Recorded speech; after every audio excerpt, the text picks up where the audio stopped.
अजितदादांच्या प्रती तुमच्या मनामध्ये जो आदर आहे, प्रेम आहे, त्या सगळ्या गोष्टींकडे बघून मोठ्या बहुसंख्येने आपण मतदानाला आलं पाहिजे आणि मला विश्वास आहे बारामतीकर नक्कीच त्या ठिकाणी येतील. काही ठिकाणी फक्त जे आम्हाला कळलेलं आहे, लोकांची नावं ज्या बूथवर पाहिजे त्या बूथवर नावं न येता लांबच्या बूथवर नावं तिथं आलेली आहेत, खास करून शहरामध्ये. त्यामुळे लोकांना अजून एक मला सांगायचं आहे की दादांचे जे कार्यकर्ते असतील, जे आपल्या सेवेसाठी आपल्या वॉर्डमध्ये त्या प्रभागामध्ये असतील, त्यांना थोडंसं तुम्ही भेटा. तुमचं नाव कुठं आलं आहे तिथं जाऊन लांब असलं तरी मतदान करा आणि सुनेत्रा काकींना खूप चांगल्या मताधिक्याने तुम्ही निवडून द्या. काही प्रमाणात आत्तापर्यंत झालेलं मतदान हे नक्कीच चांगलं आहे, पण काही जे हातावर पोट असणारे लोक असतात, जे शेतामध्ये काम करतात, कष्टकरी असतात, संध्याकाळच्या वेळेस ते सुद्धा मोठ्या बहुसंख्येने मतदानाला येतील. मी सर्व व्यापाऱ्यांचे आभार व्यक्त करतो की बारामती शहरामध्ये व्यापारी संघटनेने एक चांगला निर्णय घेतलेला आहे. 11पर्यंत आम्ही दुकानं उघडणार नाही आणि त्यांच्या दुकानात काम करणारा जो कुणी कामगार असेल, व्यक्ती असेल, त्यांनी आल्यानंतर मतदान झालं आहे का हे दाखवायचं, मगच कामाला तिथं सुरुवात करायची. कुठं ना कुठेतरी एक तर लोकशाहीलासुद्धा बळकटीकरण मिळतं आहे आणि मतदानालासुद्धा बारामतीमध्ये नक्कीच त्या ठिकाणी मदत होते.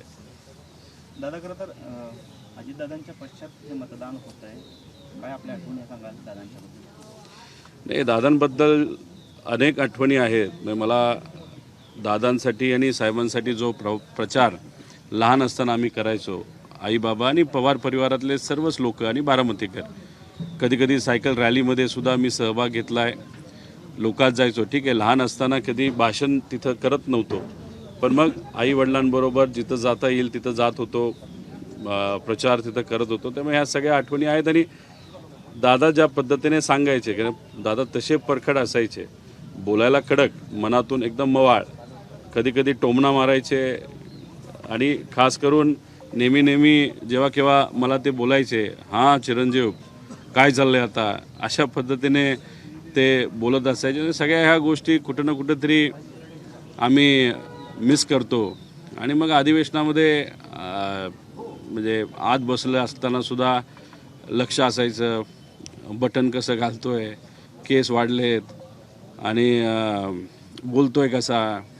तर ह्या सगळ्या ज्या गोष्टी आहेत ते कुठं ना कुठंतरी आम्ही सर्वजण मिस करतोय. आणि परिवार तर आहेच, पण बारामतीकरसुद्धा दादांची काम करण्याची स्टाईल, लगेचच्या लगेच निर्णय घेण्याची क्षमता, फोन केला तर काम होणारच आणि होणार असेल तर हो आणि नसेल होणार तर नाही. ह्या सगळ्या आठवणी ह्या शेवटी आपल्याला येत असतात. आणि आता फक्त हातामध्ये एवढंच आहे की ज्या कुठल्या चांगल्या आठवणी असतील त्या मनामध्ये ठेवायचं आणि ज्या पद्धतीने ते काम करत होते तशाच पद्धतीने याच्या पुढं काम करण्याचा प्रयत्न करायचा, एवढं मात्र आम्ही सर्वांनी ठरवलेलं आहे.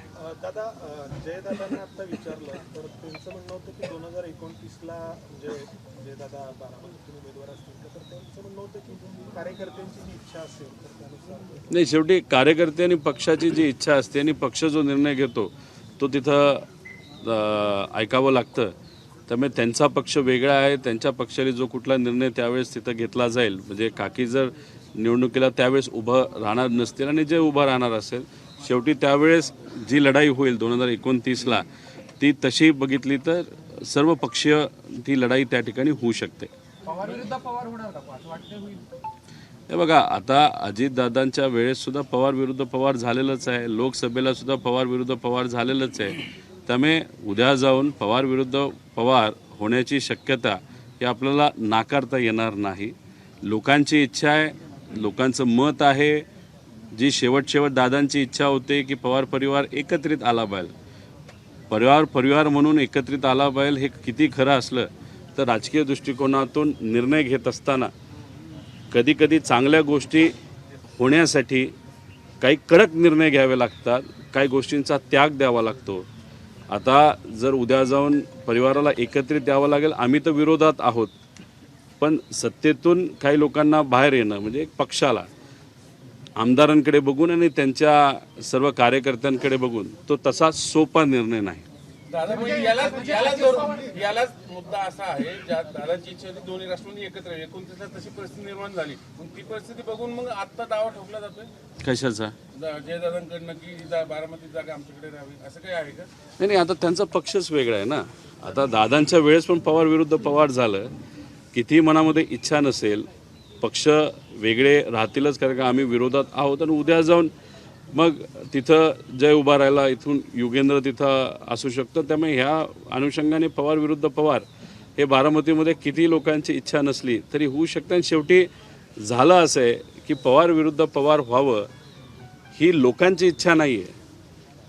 पण जे पवारांकडे बघत असताना चांगल्या दृष्टिकोनातून बघत नाही, पवार परिवाराचं लेगेसी त्यांनी केलेलं जे काही काम आहे, पवार साहेब दादांनी जे काही वलय उभं केलेलं लोकांना सेवा करून हे संपवावं असं अनेक राज्यकर्त्यांची तिथं इच्छा आहे. त्यामुळे त्यांना नक्कीच वाटेल पवार विरुद्ध पवार झालं पाहिजे, पण लोकांना हे वाटत नाही. ह्या दोन गोष्टीमधला हा फरक आहे. विलीनीकरण होणार की नाही? दादा असताना विलिनीकरण होणार होतं. दादा असताना विलीनीकरण झालं असतं तर मी तुम्हाला आत्ता आत्मविश्वासाने सांगतोय 2029चे या राज्याचे मुख्यमंत्री हे दादा 100% त्या ठिकाणी झाले असते. आणि मग आता दादा आज नसल्यामुळे दादांची इच्छा ती होती आणि दादाच आज नसतील. दादा खऱ्या अर्थाने पुढाकार घेणारी व्यक्ती त्या परिवारातून होती, नाही तर पक्षातून होती. दादाच नसतील तर आज विलिनीकरणाचा प्रश्न हा उद्भवत नाही आणि निर्माणसुद्धा होत नाही. आम्ही प्रचाराला, आज अनेक लोकांचं म्हणणं आहे तुम्ही प्रचाराला का फिरताय? अरे आमची काहीतरी जबाबदारी दादांच्या प्रती. आज दादा नाहीत आपल्यात, त्यांचा ॲक्सिडेंट कसा झाला, काय झालं हे तर आम्ही शोधतो. जे पण दादा नसताना दादांकडे बघून पोटनिवडणुकीमध्ये लोकांनी निर्णय घेतला असला, भावनिक दृष्टिकोनातून तिथं प्रचाराला येणं हे आम्हाला योग्य वाटलं. तर व्यक्तीच्या प्रचाराला आम्ही त्या ठिकाणी आलेलो आहे. त्याचा अर्थ विलिनीकरण हे काही चर्चेत आहे नाही तर होणार असा त्याचा अर्थ निघत नाही. हे पूर्णपणे आमच्या सगळ्यांचा भावनिक निर्णय होता. पवार साहेबांनी जर तुम्हाला टाकलं किंवा तुम्हाला जर संधी दिली बारामती विधानसभा, तुम्ही लढाल का? कुणी? पवार साहेबांची जर इच्छा असेल की रोहित पवारांनी बारामतीतून लढावी 2029 जर तुम्ही लढाल? आता जेव्हा विधानसभेचं गेलं इलेक्शन होतं, परिवारातल्या अनेक लोकांची अशी सुद्धा इच्छा होती जे लोकसभेला झालं ते विधानसभेला होऊ नये. पण ठीक आहे, निवडणूक झाली तर पवार विरुद्ध पवार विधानसभेमध्ये त्या ठिकाणी झालेलं आपण सर्वांनी बघितलं. त्यामुळे पुढं जाऊन पवार साहेबांची भूमिका अशीच असू शकते की ठीक आहे पवार विरुद्ध पवार व्हायला नको पाहिजे, पण शेवटी हा राजकारणाचा भाग आहे. उद्या जाऊन काय होईल हे आज तरी त्या ठिकाणी आपल्याला सांगता येणार नाही. दादा, अजित पवारांची इच्छा होती की विलिनीकरण व्हावं, दोन्ही राष्ट्रवादी एकत्र यावं. मग तुम्ही सत्तेत जाणार होता का अजित पवार बाहेर येणार होते? तुम्ही दादांची भाषणं जर बघितली, तुम्ही जिल्हा परिषदची भाषणं बघा, नगर परिषदेची भाषणं बघा, पिंपरी चिंचवड आणि पुणे महानगरपालिकेची भाषणं बघा. त्यांनी कोणाच्या विरोधात भाषणं केलीत? भाजपच्या विरोधात भाषणं केलेली आहेत. भावनिक दृष्टिकोनातून दादांना जे एकत्रित यायचं होतं आणि कुठंतरी दादांची इच्छा होती की जो विचार अनेक वर्ष आपण जपला त्या विचाराला धरून आपल्या पक्षाची ताकद आपण इतकी वाढवायची की उद्या जाऊन आपण या महाराष्ट्राला अजून चांगल्या पद्धतीने सेवा मिळावी. आणि त्यांनी कधी बोलून दाखवलं नाही, पण नक्कीच आम्हाला असं वाटत होतं 29ला एवढी ताकद वाढवायची, या महाराष्ट्राचे मुख्यमंत्री बनायचे. म्हणजे अजित पवार सत्तेतून बाहेर पडणार होते? दादांमध्ये काय चर्चा झाली? म्हणजे आम्ही सत्तेत जाणार होतो का बाहेर येणार होतो? दादा रस्त्यावर येऊन लढणार होते, ही आमच्यातली चर्चा आहे. ती आज इथं बोलून त्याचा काही फायदा नाही. पण फक्त तुम्हाला एक अंदाज देण्यासाठी म्हणजे दादा जाण्याच्या आधीच्या 4 महिन्यामध्ये दादा कोणाच्या विरोधात बोलत होते हे तुम्ही त्या ठिकाणी बघितलं पाहिजे. शिखर बँकचा काल निकाल आलाय, तुम्ही असतील किंवा क्लीन चिट मिळाली तुम्ही असतील किंवा तनपुरे असतील. एक तर शिखर बँकेचा जो कुठला घोटाळा झाला होता असं लोक म्हणत होते, राजकीय दृष्टिकोनातून त्या ठिकाणी बोललं जात होतं. ती जी कुठली FIR असेल नाहीतर तुझी काही केस आहे त्या केसमध्ये माझा तसा संबंध नव्हता. माझ्या वेळेस जेव्हा तो कारखाना विकला गेला तेव्हा तिथं राजकीय बॉडी नव्हती. शिखर बँक घोटाळा याची जी चर्चा चालू होती, ज्यावेळेस तिथं एक राजकीय बॉडी त्या शिखर बँकेवर बसली होती, त्या बॉडीली जे कारखाने विकले त्याच्यामध्ये जो भ्रष्टाचार झाला त्याबद्दलची चर्चा होती. मी जेव्हा कारखाना घेतला होता तेव्हा तिथं प्रशासक होता माजी सेक्रेटरी देशाचे. पण फक्त मी सरकारच्या विरोधात बोलतोय. 800 किलोमीटर मी नागपूरला चालत गेलो, लोकांचे विषय मांडले आणि हे नवखं पोरगं आत्ता सरकारच्या विरोधात मोठ्या नेत्याच्या विरोधात बोलतंय. याला एकदा आपण दाखवूनच देऊ. या हेतूतून मला घाबरवण्यासाठी ईडीची कारवाई माझ्यावर झाली. पण कुठंतरी ते विसरून गेले की शेवटी हा मराठी माणूस आहे, न घाबरणार आहे. आम्ही झुकलो नाही, अडचणीत आणण्याचा प्रयत्न केला, पण मग शेवटी आमच्याकडे दुसरा कुठला पर्याय नसल्यामुळे कोर्टात जेव्हा युक्तिवाद तिथं केला गेला तेव्हा तिथं कोर्टाने आम्हाला न्याय दिला आणि या विषयातून आम्हाला मोकळं केलेलं आहे. त्यामुळे ईडीची केस आता आमच्यावर त्या बाबतीतली कुठलीही नाही. तुमची इच्छा आहे का बारामतीमधून लढायची? आता तुम्ही कुठला प्रश्न, आता मी सातत्याने बोलतोय. मी कर्जत जामखेडमधून 2019ला लढलो, 2024ला लढलो. हां, तिथं वेगळ्या पद्धतीचा दबाव आहे. रोहित पवार परत विधिमंडळामध्ये येऊ नये त्यासाठी आर्थिक ताकद मोठ्या प्रमाणात त्या ठिकाणी 2024ला सुद्धा लावली गेली होती आणि आत्ता पण त्या बाबतीतली तयारी तिथं चालू आहे. त्यामुळे निर्णय घेत असताना मी सातत्याने हेच सांगतो, तिसऱ्यांदा सुद्धा मी कर्जत जामखेडमधूनच त्या ठिकाणी लढणार. आणि अजून एक गोष्ट, तुम्ही आज आपण एवढ्या बाबतीतली चर्चा करून, राजकारण ही अशी गोष्ट आहे, आज एक आणि उद्या दुसरी असते. त्यामुळे राजकारणात उद्या जाऊन काय होईल हे आपल्याला सांगता येत नाही. जयदादांच्या विधानाचा अर्थ काय घ्यायचा आम्ही? जयदादांच्या विधानाचा अर्थ काय? जय पवारांच्या विधानाचा अर्थ हा, जय पवार उद्या जाऊन इथून लढणार का नाही लढणार, म्हणजे त्याचा जो विषय होता तो व्यक्तिगत होता. म्हणजे व्यक्तिगत दृष्टिकोनातून त्यांची जी वेगळी पार्टी आहे त्या पार्टीच्या अनुषंगाने त्यांनी तिथं स्टेटमेंट दिलं. त्यामुळे तो स्वतःहूनच काही प्रमाणात अप्रत्यक्षपणे लोकांना विश्वासात घेऊन नक्कीच कार्यकर्त्याला उद्या मी इथून निवडू शकतो असं कुठेतरी इंडिकेशन त्यांनी तिथं देण्याचा प्रयत्न केला असावा. एक वेगळा विषय, संजय गायकवाड नावाचे जे आमदार आहेत एकनाथ शिंदे यांच्या शिवसेनेचे, त्यांनी गोविंद पानसरेंचं जे 80च्या दशकात प्रकाशित झालेलं शिवाजी कोण होता ते पुस्तक आहे, त्याला आक्षेप घेतलेला आहे की हे असं काम. प्रकाशकांनी त्याचं उत्तर दिलेलं आहे की पानसरेंनी खरे शिवाजी महाराज मांडण्याचा प्रयत्न केला. तर नावावर जर घेतला असेल तर खरंच आपण मराठी या भाषेमध्ये जर गेलो तर भाषेच्या अनुषंगाने ते नाव बरोबरच आहे. तर बऱ्याच लोकांनी युक्तिवाद केला. जे कोणी गायकवाड का कोण आहे, कशी व्यक्ती तुम्हाला माहिती, कदाचित एका कॅन्टीनमध्ये मारामारी करणारेच गायकवाड असतील. त्यामुळे त्यांचं शिक्षण किती झालं हे मला तरी सांगता येणार नाही. छत्रपती शिवाजी महाराज फक्त पुतळे उभा करण्यासाठी नव्हे, त्यांच्या खऱ्या अर्थाने विचार समजून घेऊन आत्मसात करून आपल्याला काम करावं लागतं. त्यांनाही जर या पुस्तकावर आक्षेप घेतला असेल त्यांचा अर्थ त्यांना छत्रपती शिवाजी महाराज कळलेच नाहीत. आईशी बोलत असताना आपण आईला अरे तुरेच त्या ठिकाणी करतो आणि त्या पुस्तकाचं मराठी आपण कुठल्याही भाषेचा अभ्यासकाला जर विचारलं तर त्यांचं म्हणणं बरोबर आहे.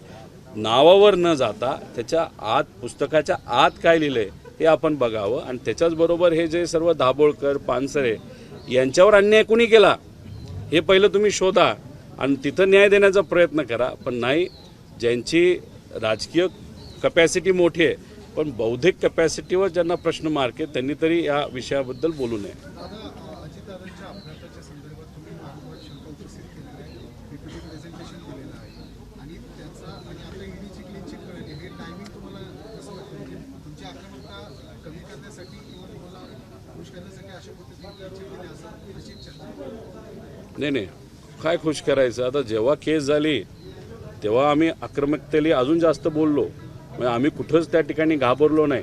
आता एखाद्या केसमध्ये काहीच नसेल, केसच फुसकी असेल, नाही तर फटाकाच फुसका असेल, मग तो किती दिवस त्या ठिकाणी त्या फटाक्याला दाखवून तुम्ही घाबरवणार आहात. त्यामुळे याला आणि त्याला तुम्ही लिंक करूच शकत नाही आणि हे काय विषय इथं थांबणार नाही आहे. या महाराष्ट्रामध्ये ठराविक लोक या सरकारच्या विरोधात बोलत आहेत, त्या 4-5 लोकांमध्ये माझं नाव घेतलं जातं. त्यामुळे मी आक्रमकपणा काही कमी करणार नाही, कारण जे आज या राज्यामध्ये चाललेलं आहे ते काही ठीक नाही, ते काही बरं नाही. त्यामुळे लोकांच्या बाजूने लोक जेव्हा अडचणीत असतील मी तर बोलत राहील आणि उद्या जाऊन वेगळ्या वेगळ्या पद्धतीने मला अडचणीत आणण्याचा प्रयत्न हा नक्कीच सत्ताधाऱ्यांकडनं तिथं केला जाऊ शकतो. राहिला प्रश्न अजितदादांच्या ॲक्सिडेंटबद्दल साधा आमचा विषय होता, FIR करा. आम्ही कर्नाटकात जाऊन कर्नाटकाच्या कोर्टाली अप्रूव्ह करून DGPली महाराष्ट्र DGPकडे FIR पाठवला, तो CIDकडे पाठवला गेला, पण CID त्याला स्वीकारत नाही. ते म्हणतात आम्ही फक्त एन्क्वायरी करू. अहो मग FIR स्वीकारायला तुम्हाला अडचण काय? दुसरं, एका बाजूला 25-15 नाही तर PWD या छोट्या मोठ्या कॉन्ट्रॅक्टची 1,00,000 कोटी रुपयाची बिलं प्रलंबित मराठी कॉन्ट्रॅक्टरची.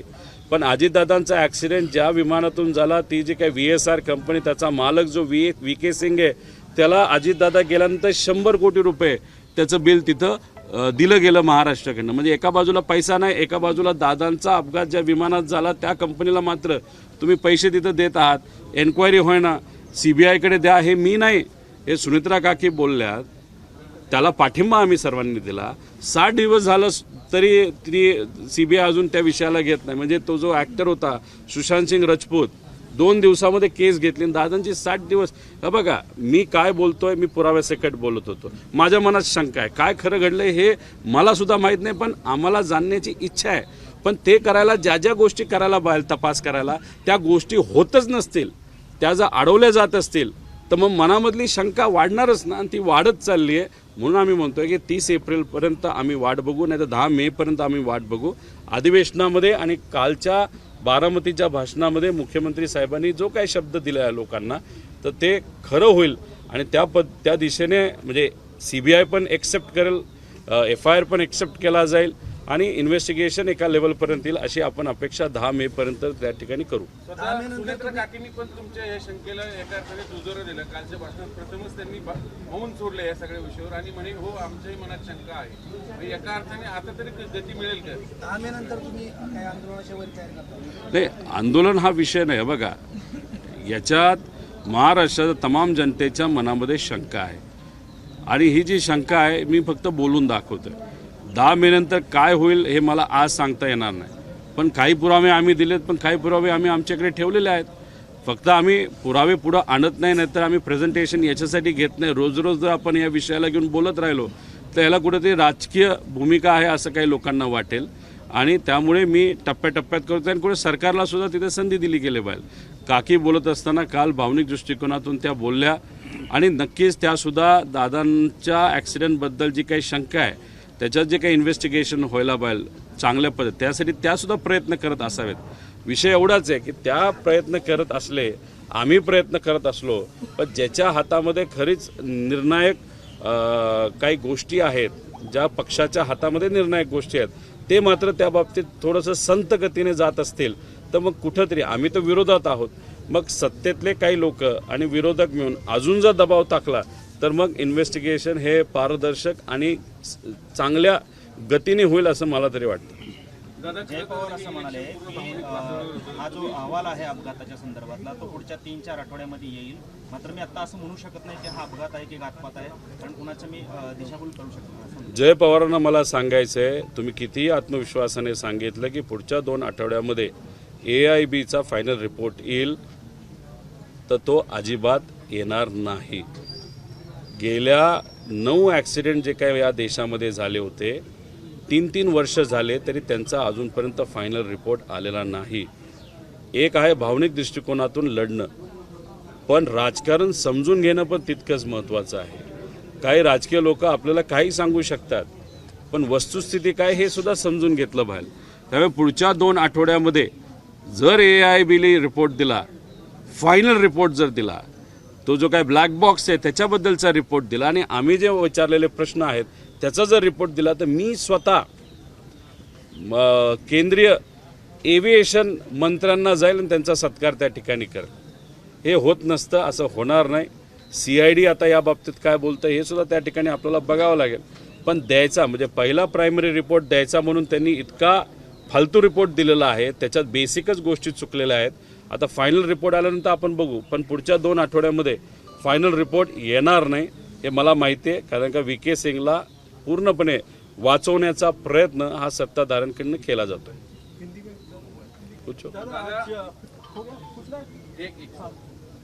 खरं तर हे इलेक्शन थोडं भावनिक होतं, त्यामुळे तुम्ही सगळं पवार कुटुंब एकत्र प्रचारात उतरले सगळे. आता ते आज मतदान होते, विषय संपला, कारण तुम्ही विरोधात आहात, ते सत्तेत आहेत. हे राजकीय तुमची तशी दोघांचे वेगळे वेगळे भूमिका आहेत. मग आता इथून पुढे तरी तुम्ही पूर्ण ताकदीने विरोधक म्हणून समोर येणार की नाही?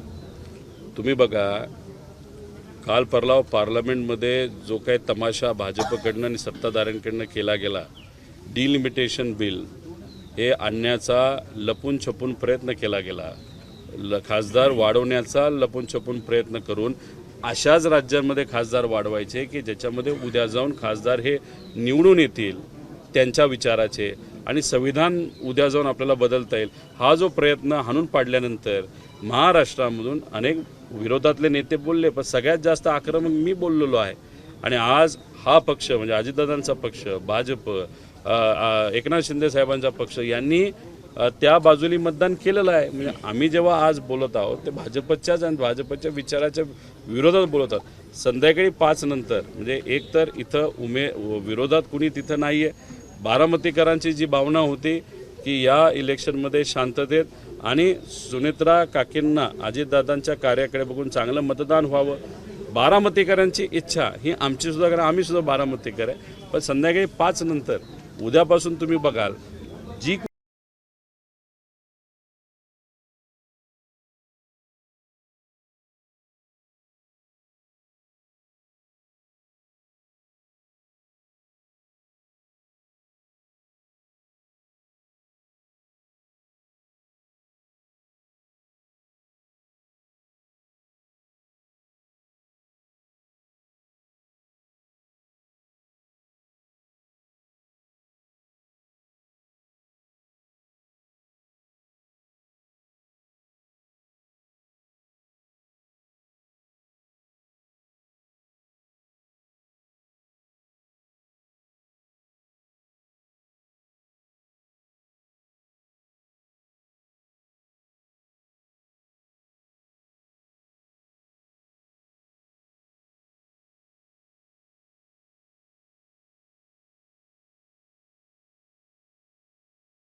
एबीपी माझा, उघडा डोळे बघा नीट.